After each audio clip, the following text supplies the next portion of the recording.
Super बाजार cooperative Kankavli Sindhudurg जिल्ह्यातील एकमेव वातानुकूलित सुपर बाजार। पत्ता सुपर बाजार Mumbai Goa highway SM high school समोर कणकवली। आपल्या अतूट विश्वासामुळेच आम्ही 25व्या वर्षात पदार्पण करतोय। वर्षी आम्हाला ईद पर्यावरणपूर्वक बनवा, ड्राय होली साजरी करा, त्याचबरोबर फटाक्यांच्या शिवाय दिवाळी करा, असे सल्ले देणारे कमी आहेत का? बॉलिवूडचे असंख्य कलाकार जे आता बकरी ईदच्या टायमाला बिळात जाऊन बसतात, रील बनवणार, ट्विट करणार की कसं पर्यावरणाला हानी होते फटाक्यांमुळे, कसं पर्यावरणाला हानी होते रंगांमुळे।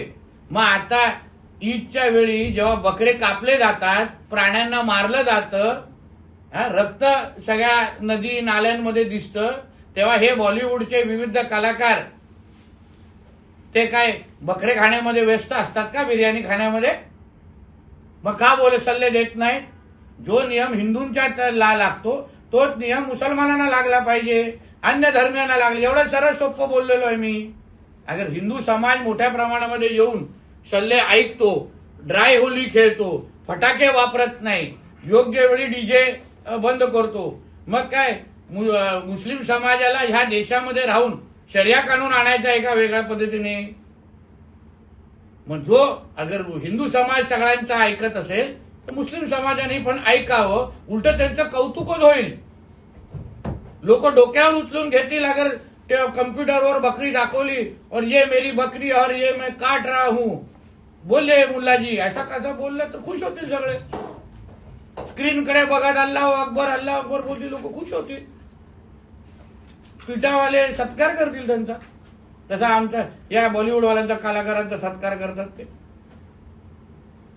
कुठे गेल्या त्या दिया फिया मिर्जा कुठे गेल्या त्या, ज्या आम्हाला सल्ले देतात ड्राय होलीचे?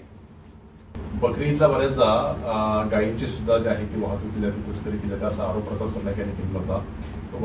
वाहनं जी आहे ती चेकिंग केली जातील, यावर तुमचं काय म्हणणं आहे? आज राज्य सरकारने 21 मेला आमच्या देवाभाऊच्या सरकारने एक GR काढलेला आहे।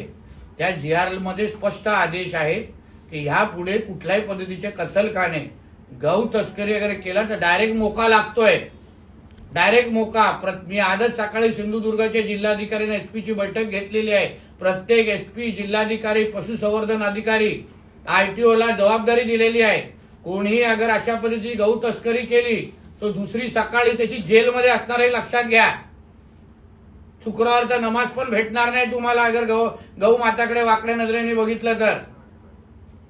म्हणून कोणीही या जिहाद्यांनी आमच्या हिंदू राष्ट्रामध्ये गाईकडे वाकड्या नजरेने बघण्याची हिंमत करावी, मग बघू कोण वाचवायला येतं।